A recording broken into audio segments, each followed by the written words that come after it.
সত্য সহায় হোক সর্বজীবে, শান্তি প্রতিষ্ঠিত হোক সর্বজীবে। সম্মানিত সুধী, যারা মুর্শিদ হতে চান তাদের জন্য আমার এই ধারাবাহিক কার্যক্রম। আমরা পাঠ শিক্ষা নিচ্ছি আদ-দুরুসুল আরাবিয়্যাহ ইবতেদায়ী দ্বিতীয় শ্রেণীর পাঠ্য বই থেকে, যেটা মাদ্রাসা বোর্ড কর্তৃক প্রণীত। তো আসুন আমরা সরাসরি পাঠে চলে যাই।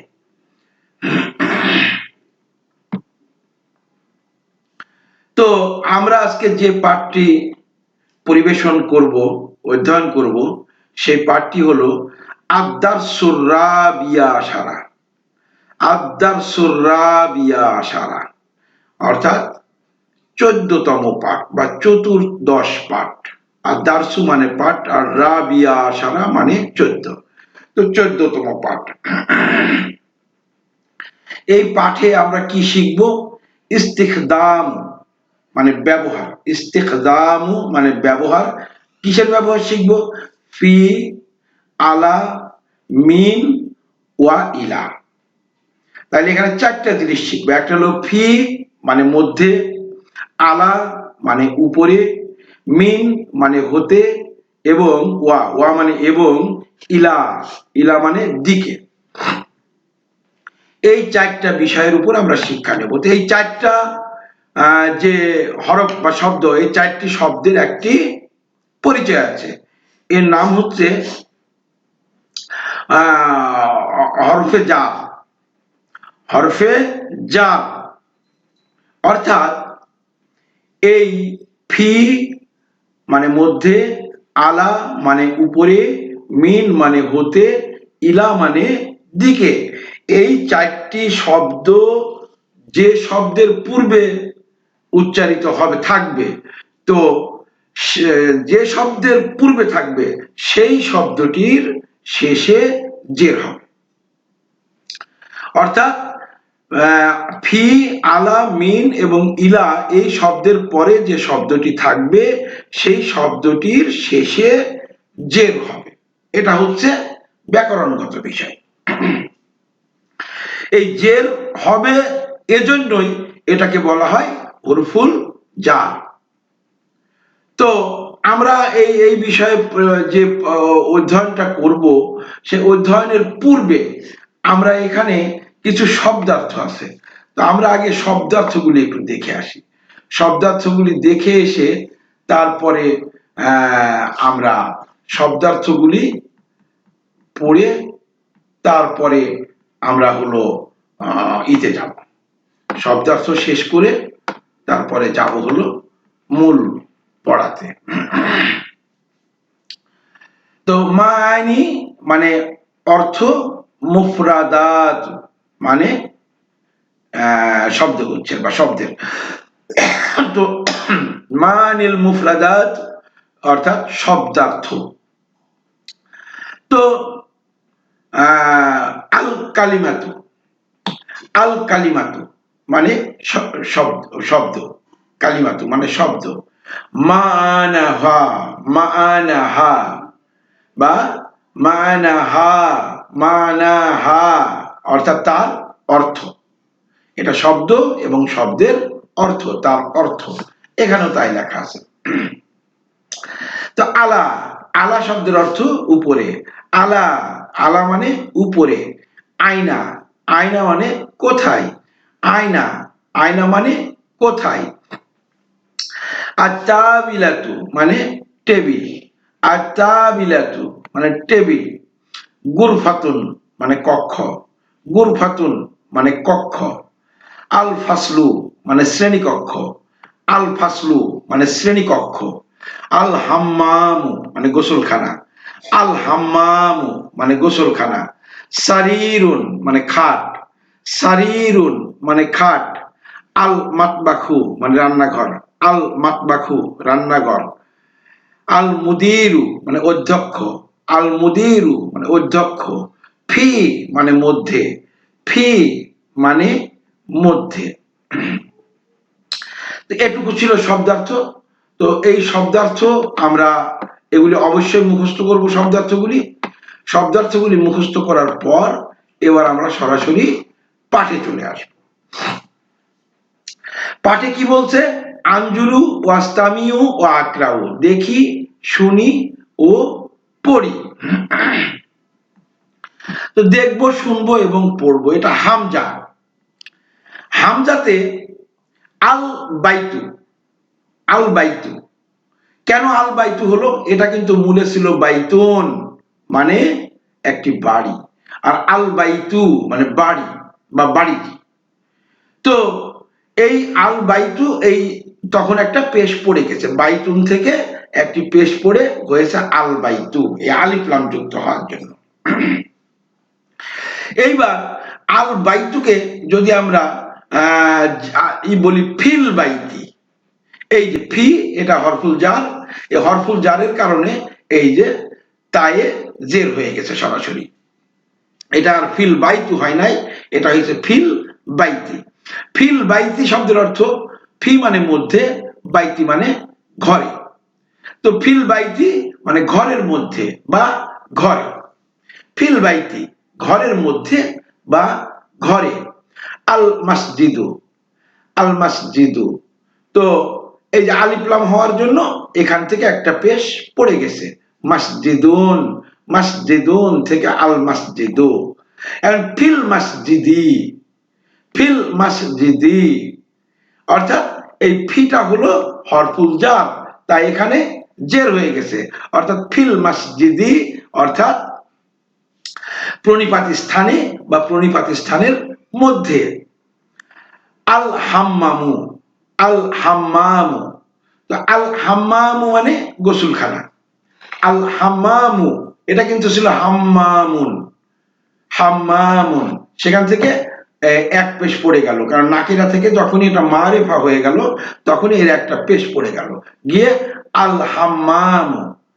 এখন ফিল হাম্মামি, ফিল হাম্মামি মানে গোসলখানার মধ্যে বা গোসলখানায়, ফিল হাম্মামি গোসলখানার মধ্যে বা গোসলখানায়।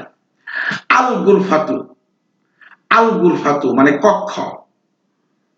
তো এটা বলেছিল কি গুরফাতুন, গুরফাতুন মানে একটি কক্ষ, তখন সে নাকেরা ছিল, মানে অনির্দিষ্ট শব্দ ছিল, আলিফ লাম যুক্ত হওয়ার জন্য এটা হয়ে গেছে আল গুরফাতু, আল গুরফাতু মানে কক্ষ বা কক্ষটি।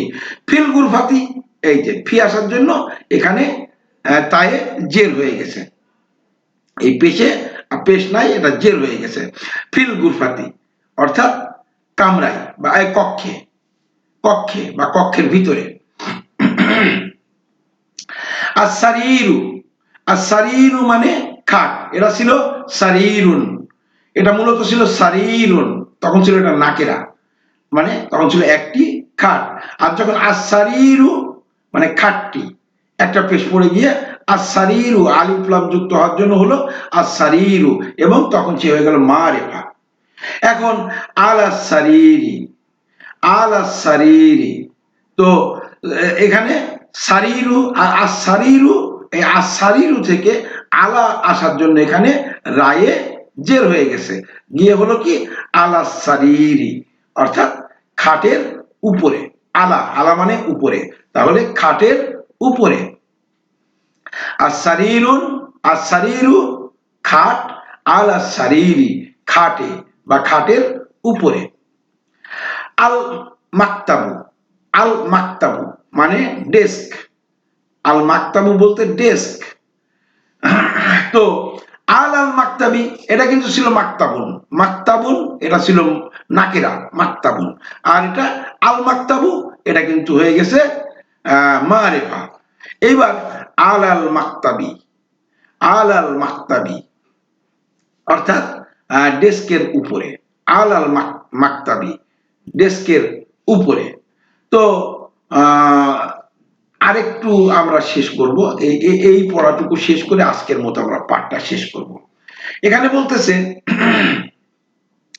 আয়না, আয়নাটা আমরা পড়েছি, আয়না শব্দের অর্থ হচ্ছে কোথায়।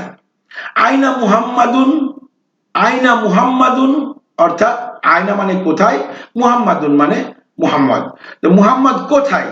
এখন বলছে হুয়া, হুয়া মানে সে বা তিনি, হুয়া সে বা তিনি, ফিল গুরফাতি কক্ষে আছে। তো হুয়া ফিল গুরফাতি সে কক্ষে বা সে কক্ষের মধ্যে আছে। আইনা ইয়াসিরুন, আইনা ইয়াসিরুন, আইনা ইয়াসিরুন অর্থাৎ ইয়াসির কোথায়, আয়না মানে কোথায়, ইয়াসিরুন মানে ইয়াসির, ইয়াসির কোথায়, হুয়া ফিল হাম্মামি, হুয়া মানে তিনি, ফি মানে মধ্যে, আল হাম্মামি মানে গোসলখানাতে, গোসলখানা। তো হুয়া ফিল হাম্মামি সে বা তিনি গোসলখানার মধ্যে বা গোসলখানায় আছে। আইনা আমিনাতু, আমিনা কোথায়, আইনা আমিনাতু আমিনা কোথায়, হিয়া, দেখেন উপরে কিন্তু হুয়া হলো, হুয়াটা কেন হলো, এই মুহাম্মদ হচ্ছে পুরুষবাচক, তারপরে হুয়া হলো হুয়া ফিল হাম্মামি, এটা ইয়াসির, ইয়াসিরও পুরুষবাচক, তাই পুরুষবাচকের জন্য হুয়া হলো। কিন্তু যে আমিনাতু হলো, আমিনাতু হওয়ার সাথে সাথে এটা কিন্তু হিয়া হয়ে গেল। হুয়া এবং হিয়া এই দুইটাকে বলা হয় দমির। দমির মানে সর্বনাম, নামের পরিবর্তে বসা, তাইলে হুয়াটা বসেছে এর এই হুয়া দমিরের হলো মাজরুরকে, মাজরুর, মাজরুর হচ্ছে মোহাম্মদ, মানে এই সর্বনামের যে বিশেষ্য, তো এই বিশেষ্যটা হচ্ছে মোহাম্মদ। আর এই হুয়া এই হলো দমির বা সর্বনাম, এই সর্বনামের বিশেষ্যটা হচ্ছে ইয়াসির, ইয়াসির। কিন্তু এই হিয়া, এই হিয়া এটা হচ্ছে স্ত্রীবাচক, উপরের দুইটা পুরুষবাচক বা মুজাক্কার, আর এই হিয়া এটা হলো স্ত্রীবাচক বা মুয়ান্নাস। তো এটা এই দমিরের মাজরুর হচ্ছে আমিনাতু। তো আইনা আমিনাতু হিয়া ফিল মাতবাখি, হিয়া মানে সে বা তিনি, ফি মানে মধ্যে, আল মাতবাখি মানে রান্নাঘর। তো হিয়া ফিল মাতবাখি সে রান্নাঘরে আছে বা সে রান্নাঘরের মধ্যে। আইনাল কিতাবু, আইনাল কিতাবু এটা কিতাব, তো কিতাব এটা গ্রন্থ, কিন্তু বিষয়টা পুরুষবাচক। আইনাল কিতাবু, তো বইটি কোথায়, আয়না মানে কোথায়, আল কিতাবু মানে বইটি। তো এই আল কিতাবুটা কিন্তু কি ছিল, কিতাবুন, কিতাবুন ছিল হচ্ছে নাকেরা, আলিফলাম যুক্ত তখন কিতাবুন মানে দুই পেশ ছিল, আর যখন আলিফলাম যুক্ত হলো তখন একটা পেশ পড়ে গিয়ে কি হলো, আল কিতাবু। তো আইনাল কিতাবু বইটি কোথায়, হুয়া আল আল মাকতাবি, হুয়া মানে সেটি, সেটি আলা মানে উপরে, আল মাকতাবি অর্থাৎ ডেস্কের, ডেস্কের। হুয়া আল আল মাকতাবি সেটা ডেস্কের উপরে আছে। আইনা সাআতু, আইনা মানে কোথায়, আস-সাআতু, সাআতু মানে ঘড়ি। তো এখানে ছিল সাআতুন, মানে এটা ছিল নাকিরা, সাআতুন, যে নাকিরা থেকে হয়েছে তখন দুই পেশ ছিল, আই তানবিন, তানবিনের থেকে একটা পেশ পড়ে গেছে কখন, আস-সাআতু আলিফ লাম যুক্ত হওয়ার পরে। আইনা সাআতু ঘড়িটি কোথায়, হিয়া, কারণ সাআতু এটা হচ্ছে স্ত্রীবাচক শব্দ। কেন স্ত্রীবাচক শব্দ, এটার একটা পরিচয় আপনাদের বলি, যে যে শব্দের শেষে গোলতা থাকবে সেটা হচ্ছে স্ত্রীবাচক শব্দ, আর যে শব্দের শেষে গোলতা থাকবে না সেটা হচ্ছে পুরুষবাচক শব্দ।